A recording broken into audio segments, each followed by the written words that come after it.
Hello guys, ഇന്ന് എൻ്റെ get ready with me ആണ്. അപ്പോൾ നമുക്കൊന്ന് നോക്കിയാലോ.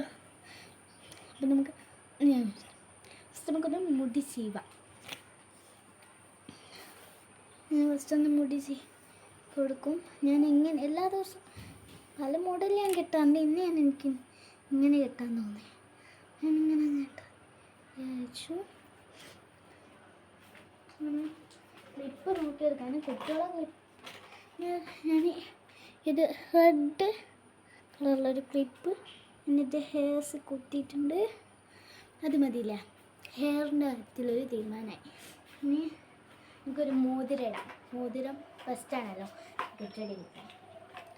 ഇതാ ഒരു റിങ് ഇട്ടു, ഒരു മോതിരം. ഇനി നമുക്ക് കമ്മലിടാം. ഇയേഴ്സ് നമുക്ക് ഇയേഴ്സ് മോതിരം പോലെ തന്നെ ഉള്ളൊരു ഇയേഴ്സാണ് ഞാൻ അടിച്ചിട്ടുള്ളത്. മോതിരത്തിൻ്റെ കൂടി കിട്ടിയതാണ്. അപ്പം നമുക്കതൊന്നും ഇട്ട് കൊടുക്കാം. എന്നാൽ നല്ലതാണ്. തിളങ്ങട്ടെ. കുത്തിയതൊക്കെ അടഞ്ഞു വയ്ക്കുമോ എന്ന് എനിക്കൊരു സംശയമുണ്ട് കേട്ടോ. നല്ല വേദന ഉണ്ടാവും. കുത്തി നല്ല വേദന ഉണ്ട്.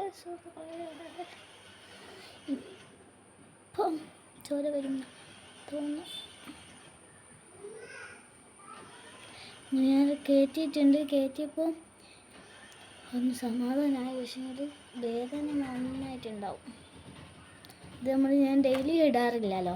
അപ്പോൾ ഗെറ്റ് റെഡി വിത്ത് മീ ഉള്ള ദിവസം ചില ദിവസം ഇടുന്നതല്ലേ, അതുകൊണ്ടാണ് എനിക്ക് ചെറിയൊരു വേദന പോലെ തോന്നിയത്.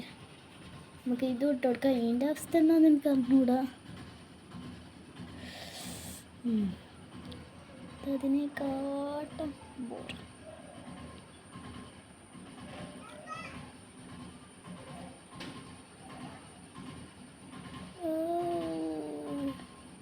ഇത് വേഗം കയറിയിട്ടുണ്ട്. പക്ഷേ ഞാൻ കുത്തത് ആടെയും അതിൻ്റെ ഇയേഴ്സിൻ്റെ ഇത് പോയതാണ്. അപ്പോൾ ഞാനത് ഒക്കെ റെഡി ആയിട്ടുണ്ട്. ഞാൻ ഉപയോഗിക്കുന്ന ലിപ്സ്റ്റിക് ഷെയ്ഡ് കാണിച്ചു തരാം. ഇത് ഡാൽസ എന്ന് പറഞ്ഞൊരു ലിപ്സ്റ്റിക് ഷെയ്ഡാണ്. നിങ്ങളും ഇങ്ങനെ തന്നെ ആയിരിക്കും ഉപയോഗിക്കാറ്. എനിക്ക് ഇതേ മാച്ചാവും എൻ്റെ മുട്ടിക്ക്. അപ്പോൾ ഞാൻ എന്താ നല്ല നന്നായിട്ട് എടുക്കുന്നുണ്ട്. ചുണ്ടല്ലാതെ തന്നെ ഒരു റെഡ് കളർ ഒക്കെ സൈഡിലിട്ട് കൊടുക്കാം. ബ്ലഷ് പോലെ ആക്കിയിട്ട് പിന്നെ ഇവിടെ 2-3 തുള്ളി ഇവിടെ ഇട്ട് കൊടുക്കാം. നമുക്ക് നല്ല മുഞ്ചത്തിയാവണ്ടേ. അപ്പോൾ അതിന് വേണ്ടിയിട്ട്